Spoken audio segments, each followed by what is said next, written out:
დღეს ვისაუბროთ რეალურ სიტუაციაზე, როცა ხედავ, რომ ადამიანს დენი ურტყავს და გინდა დაეხმარო, ყველაზე დიდი შეცდომაა მასთან ხელით შეხება. დენი შეიძლება შენზეც გადმოვიდეს. რას ნიშნავს დენის დარტყმა? დენის დარტყმა ხდება მაშინ, როცა შენი სხეული ხდება წრედის ნაწილი. ანუ არსებობს ორი განსხვავებული პოტენციალი და დენი შენი სხეულის გავლით იღებს გზას. ამას წრედის ჩაკეტვას ეძახიან. წრედი შეიძლება ხელიდან ხელში, ხელიდან კლავში, ხელიდან ფეხში, თავში, ანდაც თითიდან თითში ჩაიკეტოს. გააჩნია კონტაქტის წერტილებს. დენი ყოველთვის ეძებს გასასვლელ გზას. ეს სურათით სხვადასხვა წრედს გვაჩვენებს. დენის გავლის გზა მნიშვნელოვანია, რადგან თუ დენი გადის გულმკერდთან ან თავკისერთან, სიკვდილის რისკი მაღალია და სადაც გაივლის იმ ორგანოების დაზიანება შეუძლია. ომის კანონი გახსოვთ სკოლის ფიზიკიდან? თუ არა, მოკლედ გავიხსენოთ. რამდენი დენი გაივლის ორგანიზმში დამოკიდებულია ძაბოვაზე და წინაღობაზე. ეს არის მისი ფორმულა. საქართველოში სახლში ძაბვა დაახლოებით 220 ვოლტია, რაც ნაკლებია წინაღობა, მით მეტი დენი გადის ორგანიზმში. წყალი და სველი კანი წინაღობას ამცირებს, ამიტომ წყალში ან სველ იატაკზე დენი ბევრად უფრო ადვილად გადადის.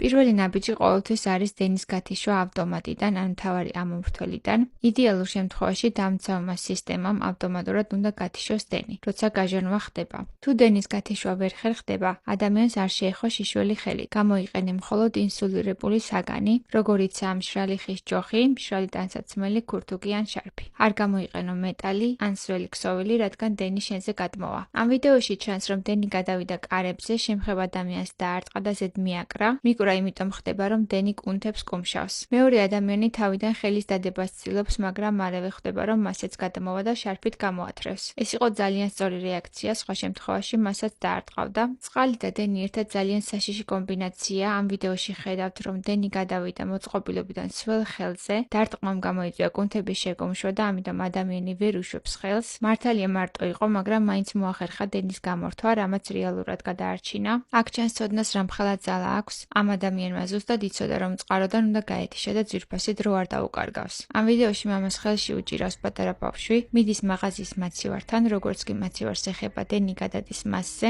როგორც ჩანს, მაცივარი დაზიანებულია. დააკვირდით წითელ მაისურიან კაცს. მას ძალიან სწრაფი და სწორი რეაქცია ჰქონდა. ის იცის, რომ ხელით შეხება არ შეიძლება, ამიტომ ფეხსაცმლით ანგრევს მაცივრის კარს და ასე ახერხებს კაცის გამოყვანას დენის ზონიდან. სწორედ ამ მოქმედებამ გადაარჩინა ადამიანი უფრო მძიმე შედეგს, თუმცა როგორც ხედავთ, კულზე იკიდებს ხელს. ყველა შემთხვევაში სასწრაფოს გამოძახება აუცილებელია. დენის დარტყმის შემდეგ თუნდაც კარგად გრძნობდეთ თავს, ექიმთან შემოწმება ძალიან მნიშვნელოვანია. დაზიანება შეიძლება იყოს შიგნით. ექიმი შეამოწმებს, თუ არის გულის რიტმის დარღვევა, დამწრობა, ნერვის კუნთის დაზიანება და როგორც სურათზე ვნახეთ, რომელი გზით გაიარა დენმა, იმ ნაწილზე შეიძლება ზიანი დატოვოს, ამიტომ ყურადღება აუცილებელია. თუ მაღალი ძაბვისა დენი დაბლა ეცემა და დენი მიწაში გადადის, მიწაზე ძაბვა წრიულად ნაწილდება. რაც უფრო ახლოს ხარ კაბელთან, მით უფრო მაღალია ძაბვა. ახლა მთავარი მომენტი. თუ გაიქეცი ან დიდ ნაბიჯებს გადაადგამ, ერთი ფეხი შეიძლება უფრო მაღალ ძაბვაზე აღმოჩნდეს, მეორე უფრო დაბალზე. სწორედ ამ ორ ძაბვას შორის სხვაობა გაივლის შენ სხეულში. ამას ეწოდება ნაბიჯის ძაბვა. ამიტომ თუ ჩხვლე დაიგრძენი, წინ აღარ წახვიდე,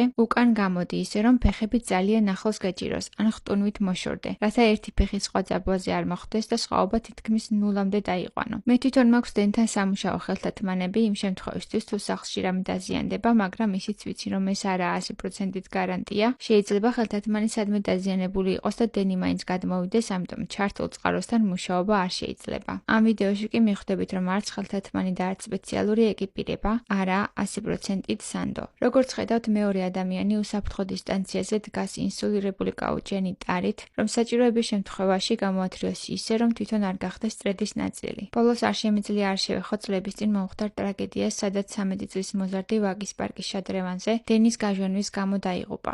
ეს არის ვაკის პარკის შადრევანი წყლის გარეშე. არც ერთ შემთხვევაში არ ჩახვიდეთ შადრევანში, რადგან როგორც ხედავთ, ძალიან ბევრი დაქსელვაა. ეს კი ზუსტად ის წყაროა, რამაც 13 წლის მარიტასიკვდილი გამოიწვია. როგორც ხედავთ, საფარის ქვევით იყო მოყოლილი კაბელები, საფარმა გადახეხა იზოლაცია და ამ წვრილი ნაწილიდან გავრცელდა დენი.